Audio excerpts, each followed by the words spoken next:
मेरी बर्बादी की कहानी सुनने से पहले अपना दिल थाम लीजिएगा, दिल को मजबूत कर दीजिएगा, क्योंकि इसके बाद आपका रिश्ते पर से एतबार उठ जाएगा। मामलों के मुताबिक एक शाम मेरे पति ने मुझसे कहा, आज रात को मैं लेट घर आऊँगा।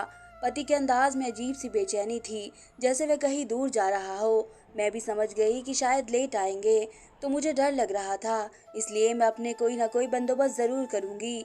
मैंने ये बात उन्हें नहीं बताई कि पति खामख़ा परेशान हो जाते। मैंने कहा कि ठीक है, आप जाएं और खैरियत से आएं। उनके जाने के बाद मैंने कमरे का दरवाज़ा तो बंद कर लिया, लेकिन मुझे डर लग रहा था। मैंने अपने कानों में ऊंची आवाज़ में गाने लगा लिए और सुनने के लिए बैठ गई। तकरीबन 1 घंटा ही गुजरा था कि मुझे घर के दरवाजे पर अजीब सी दस्तक की आवाज़ आने लगी। मैंने जब अपने कानों से हेडफोन निकाली तो मुझे मालूम हुआ कि दरवाजे पर तो पति की दस्तक हो रही थी। उससे पहले कि मैं दरवाज़ा खोलती, मेरे पति ने वे 3 अल्फाज बोल दिए जिसके बाद एक बीवी अपने पति पर हराम हो जाती है। उसने दरवाजे के बाहर से मुझे तलाक दे दी और मैं हैरान परेशान सुनती ही रह गई कि ये हुआ क्या है। मैं सोच भी नहीं सकती थी कि मेरे पति मेरे साथ ऐसा करेंगे। भीगी भीगी आंखों से मैं उसे देखती रह गई। ये आप क्या कह रहे हैं? मैंने जल्दी से दरवाज़ा खोला। सामने गुस्से में भरा हुआ मेरा पति खड़ा हुआ था। कब से दरवाज़ा बजा रहा था। मैंने तुम्हें कहा भी कि दरवाज़ा खोलो, अंदर जो कुछ है मुझे देखने दो, पर तुम तो चालाक निकली। तुमने दरवाज़ा नहीं खोला ताकि मैं तुम्हारे आशिक को ना देख लूं। आप कैसी बातें कर रहे हैं? मैंने रोते हुए कहा। खैर, अब उन बातों का कोई फ़ायदा नहीं। मैं तो डर रही थी। और कहा, मैं तो ऊंची आवाज़ में गाने सुन रही थी ताकि मुझे डर ना लगे। लेकिन अब तो हमारा कोई रिश्ता ही नहीं रहा। आपने ये रिश्ता ख़त्म कर दिया है, इसलिए अब दूर बैठे रहो और मुझे अब यहाँ से जाना है। मेरी आंखों में आंसू थे, मेरे होंठ काँप रहे थे। मैं सोच भी नहीं सकती थी कि मेरा पति यूं खड़े खड़े मुझे बेघर कर देगा। अब तुम कहाँ जाओगी? चुप करके यहीं बैठो, तुम्हें हर एक बात का हिसाब देना पड़ेगा। अरे, किस बात का हिसाब मांग रहे हो आप मुझसे? मैंने ऐसा कुछ नहीं किया। मैं रोने लगी तो उन्होंने फिर से मुझे चुप कर दिया और कहने लगे कि मुझे तुम पर शक था।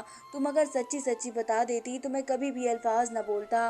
मेरे पति को समझ नहीं आ रहा था कि गुस्से में दी गई तलाक भी तलाक होती है और अब मैं उनकी बीवी नहीं रही। मैंने उन्हें समझाया कि आपके सिवा मैंने ज़िंदगी में आज तक किसी की तरफ नज़र उठाकर भी नहीं देखा।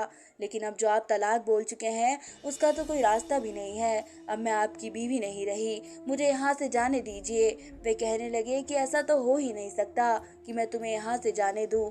फिर मेरे पति को आहिस्ता आहिस्ता एहसास हो गया कि वह मुझे तलाक दे चुके हैं। जैसे ही उनको एहसास हुआ तो वे अपना सर पकड़कर पछता रहे थे। चीखने चिल्लाने रोने लगे, कहने लगे कि मैंने ये क्या कर दिया, तुमने मुझे रोका क्यों नहीं? मैंने कहा कि आपको कैसे रोकती, मैंने तो कभी भी आपसे ऐसी कोई डिमांड भी नहीं की कि आपको मेरे साथ तंगी महसूस हो। लेकिन आपको बिना वजह शक किया।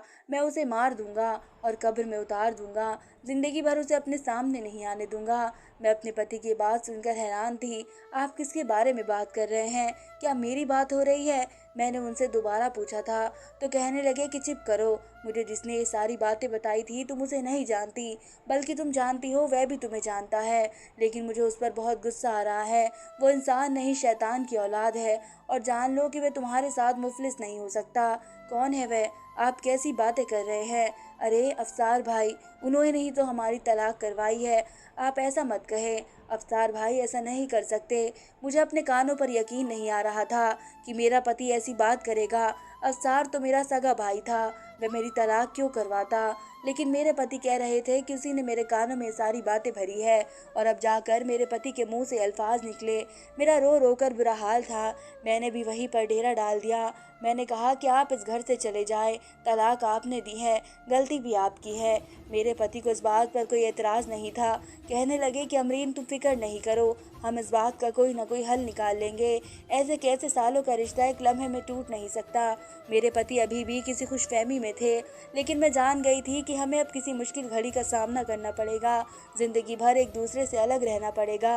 ये सोचते ही मुझे डर लग रहा था। जाहिर है अब एक साथ रहना तो गुनाह समझा जाता। फिर मेरे पति ने एक ऐसी बात कही, कहने लगे कि मैं तुम्हारे भाई को इस दुनिया में जिंदा नहीं छोड़ूंगा। ये शादी उसने तुड़वाई है, गलती उसकी है। अगर ये बात होती तो मैं अपने पति को रोका करती थी, पर अब तो वह मेरा पति ही नहीं था। मैं उसे क्यों रोकती? क्या कहती? मैंने बस इतनी ही बात कही कि देखो, अगर तुम जाओगे तो उसे हमारी तलाक के बारे में पता चल जाएगा। मैं उसे फ़ोन करके पूछ लेती हूँ, देखती हूँ कि अफ़सार मेरे बारे में ऐसी सोच क्यों रखता है, मैंने क्या बिगाड़ा है उसका। फिर मैंने अफ़सार को कॉल की, मैंने उसको मोबाइल पर पूछा कि आखिर तुमने मेरे बारे में ऐसी बेहुदा बात क्यों की है?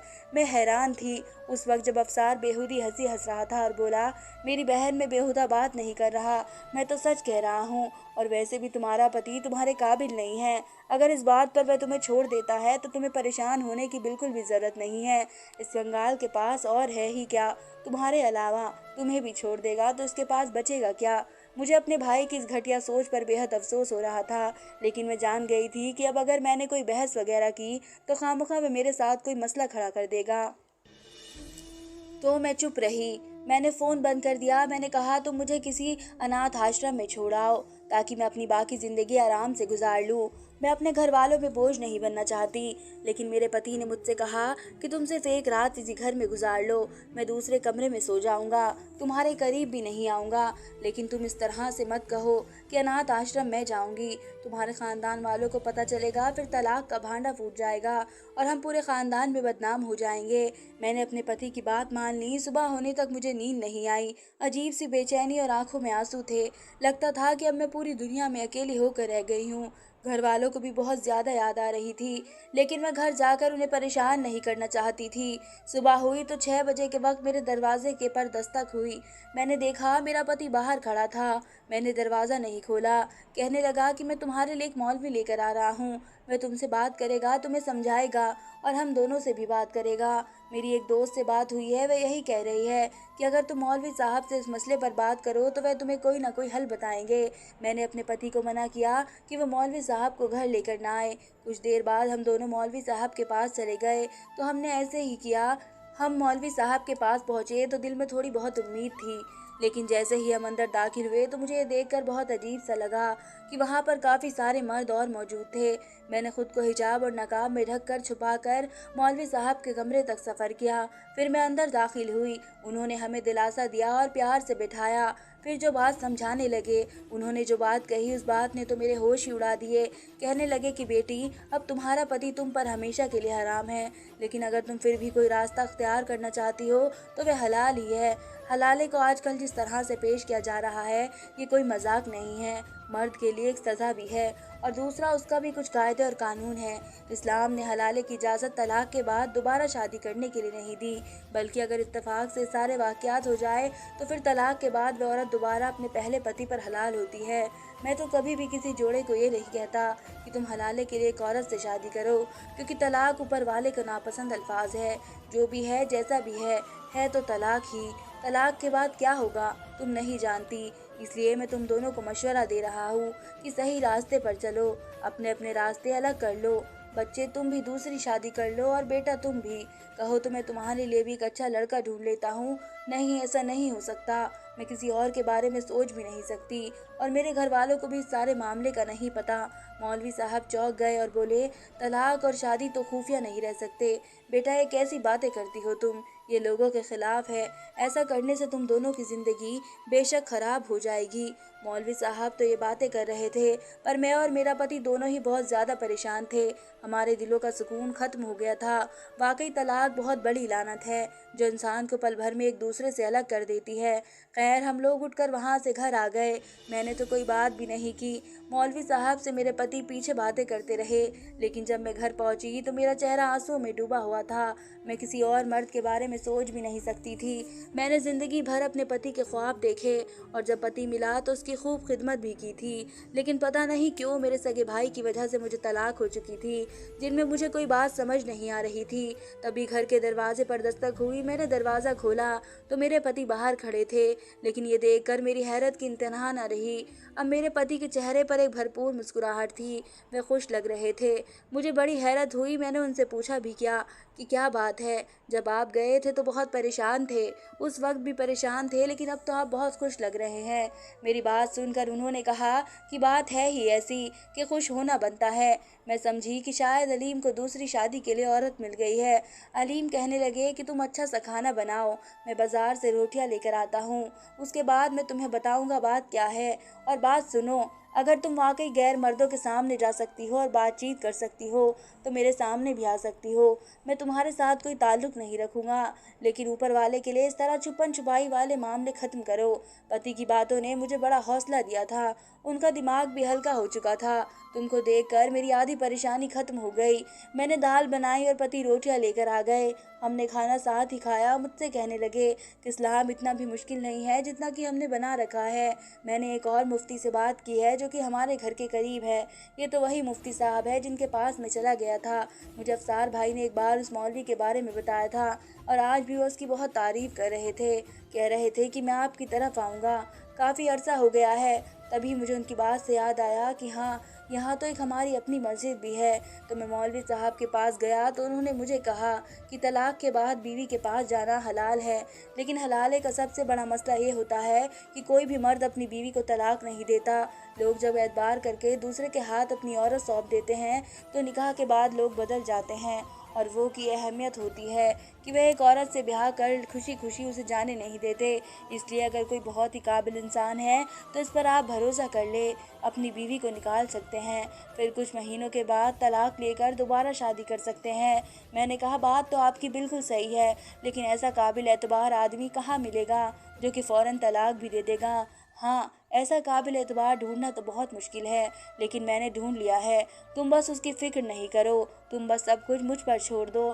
तुमने भी इस शख्स को देखा तो होगा, लेकिन जानती नहीं होगी। मैं उसे जानता हूँ और काफ़ी अच्छे से जानता हूँ। अलीम दिल का बहुत अच्छा है, लेकिन कभी कभी उसका रवैया कड़वा हो जाता है। तुम उसे निकाह कर लो, मुझे कोई एतराज़ नहीं है। मेरा दिमाग बिल्कुल पहले की तरह रहेगा, क्योंकि वह इतना छोटा है कि मुझे परेशानी भी नहीं होगी।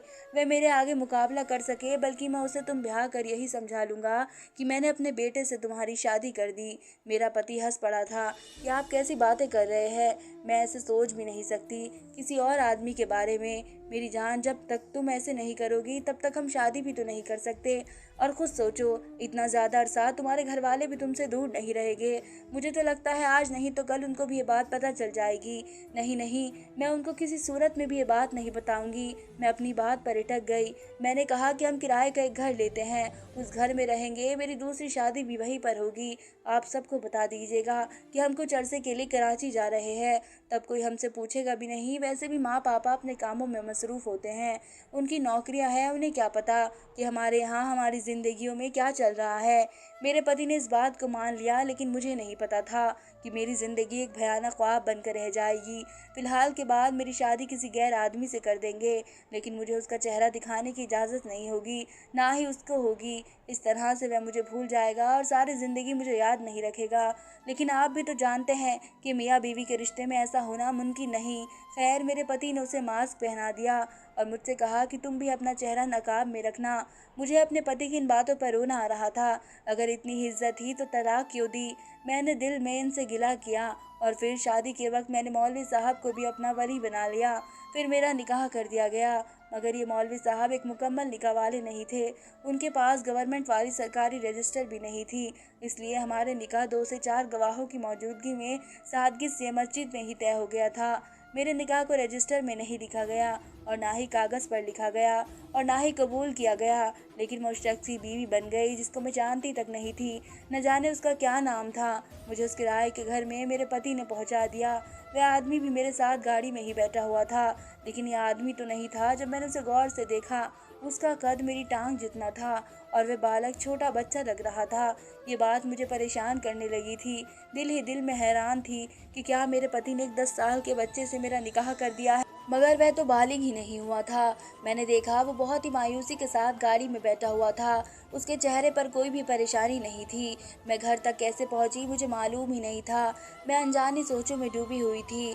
आज तक मेरी ज़िंदगी में ऐसे बेचैनी कभी नहीं आई थी और उस शख्स को देखे जा रही थी। मैं बिल्कुल भी शर्माना या मुस्कुराना नहीं चाहती थी, क्योंकि औरत तभी ये सब कुछ करती है जब उसके सामने उसकी पसंद का मर्द हो। मैं तो उस बच्चे के सामने बैठी हुई थी। मुझे अपने आप उसकी माँ साबित महसूस हो रही थी। मैंने कभी सोचा भी नहीं था कि एक ऐसे इंसान से मेरी शादी होगी जो मेरे घुटनों तक आता है। खैर, हम लोग जब नए मकान में पहुंचे, जो कि किराए का मकान था, तो मैं सबसे पहले अंदर दाखिल हुई और जाकर बिस्तर पर बैठ गई थी। पहली शादी तो थी नहीं कि जो कमरे में सजावट होती। कमरे में एक बेड और एक सोफ़ा था। मेरा दिल बुरी तरह कांप रहा था। फिर जब वह बच्चा मेरे कमरे में दाखिल हुआ, मेरी नज़र फिर दोबारा उसके चेहरे पर पड़ी। उसने मास्क लगाकर मेरी तरफ देखा तो मेरे कदमों तले ज़मीन निकल गई। ऐ ऊपर वाले, मैं क्या देख रही हूँ?